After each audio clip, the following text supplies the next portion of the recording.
Hi everyone, this week's video is based on a book I've been reading recently called Sapiens. It's by Yuval Noah Harari, and it's basically a story of the human race and how it's sort of changed over time and why a lot of the things are the way they are in the world today. It's a really interesting book, and there is a concept in there that really just blew my mind, and that's why I wanted to talk to you about today. So there was a point in time when the human species was no different to any other animal on the planet. So we were no better, no worse, we were just like any other animal. We just did what we could to survive, and that was it. Now about 70,000 years ago, something changed. Something happened that just turbocharged our evolution, and we became the most powerful species on the planet, as we are today. So we're top of the food chain, we control our environment, we're more powerful than any other animal species on the planet. Now what is this change, you might be wondering? It's basically, at the core of it, it's our imagination and our ability to tell stories. Now you might be a bit like, what? So let me explain.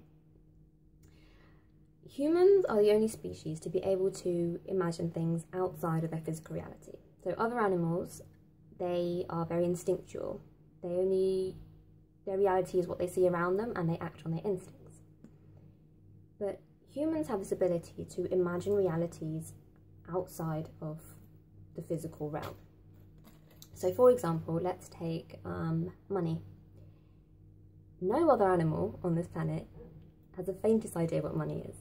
Money is purely a human made concept. But for us, for humans, it's a reality. It's what we base our whole lives around. It's what we spend our lives trying to earn, and you know, it's of great importance to us. But it's not real. It's not physically real, as in no other animal on the planet can understand this concept of money. It's a man-made creation. And it's the same for politics, for religion, for economics, for justice. Much of the world that we live in is based on concepts that are only understood by the human race and have only been created by the human race. Now, the ability to imagine and create stories and to share these stories and to get other humans to believe in the same stories is what makes the human race so powerful. It's what makes us able to bring together thousands and hundreds of thousands and even millions of people to behave in certain ways and to come together and act cohesively to get things done. So no other animal in the species in the animal kingdom can do that. They can work in large groups to an extent, but not as big as humans can, and they're not as flexible as humans can either.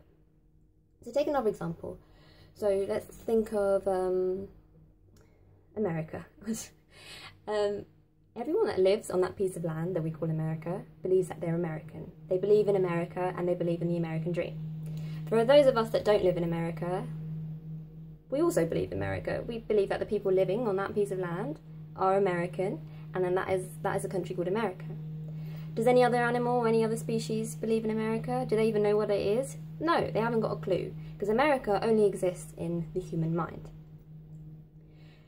So again, it's just showing you how much of the world that we live in, that we think is reality, is created by humans. And that's how you can bring together, you know, thousands and hundreds of thousands of people to fight for a country or to fight on behalf of a religion. They don't necessarily know each other, but they are willing to cooperate and work together and fight because they all believe in that same story. And it's amazing, because if you create a story and you get enough people to believe in it, that is how movements are formed, that's how cultures are formed, that's how religion is formed. So stories and our imagination is a very, very powerful tool. Anything that's ever been invented that's brought the human race forward started off as something in someone's mind. You know, it's all our imagination. So I think this is a really fascinating thing, this ability for humans to live in a sort of dual reality. The the physical reality that we share with animals, the birds and the trees and the mountains, and then the imagined reality, so again, like politics and money and religion and law. And something really poignant that Harari says in this book is actually, it's come to a point now where the physical reality, the future of the physical reality, is at the mercy of the imagined reality of humans and our beliefs about climate change and politics and, you know, our love of money. So physical reality is very much dependent on what we believe as a human race, on those sort of concepts. Now, bringing it back to a sort of personal level, much of what we think about ourselves is also a load of stories. And many of these stories we have been taught since we were born about who we are, what we believe in, what we think is right and wrong. And some of these stories are created from our experiences. Something will happen to us and we may consciously or unconsciously create a story about ourselves based on our interpretation of that experience. So you might fail at something that you're trying at, and then you might think, I'm not good at this. This is not for me. I was never born to do this. Or you might be in a relationship where someone's hurt you, and you might think, instead of thinking, you know, this person is not showing me love, you might think, oh, well, maybe I don't deserve love. Maybe everyone in the world is like this.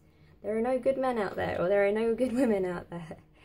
So, and I think a lot of what you do in, I could be wrong, but I think a lot that you do in therapy is you go back to those experiences in life where you first created those stories, and you try and reframe that experience and look at it in a different way and create a better story that is more beneficial for you.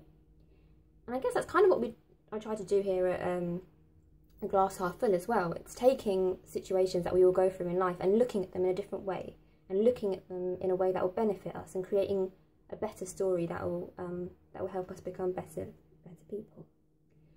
So I guess for this week, as food for thought, it might be worth thinking about what stories you have about yourself and who you think you are. How many of those stories were taught to you since you were small, and how many of them have you created? Are there any of the stories that you can change that will benefit you? Because the great thing about stories is that stories can always be changed, and you can always adapt them. Imagination is fluid, so you know, if you don't like your story, you can always change it. And I guess, yeah, it's just some food for thought. I just thought it was a very interesting concept. So I hope I have given you some food for thought this week. And if you have any thoughts you want to share about this topic or about this book, feel free to reach out and let's have a chat. So thank you very much for listening, and have a great week. Bye.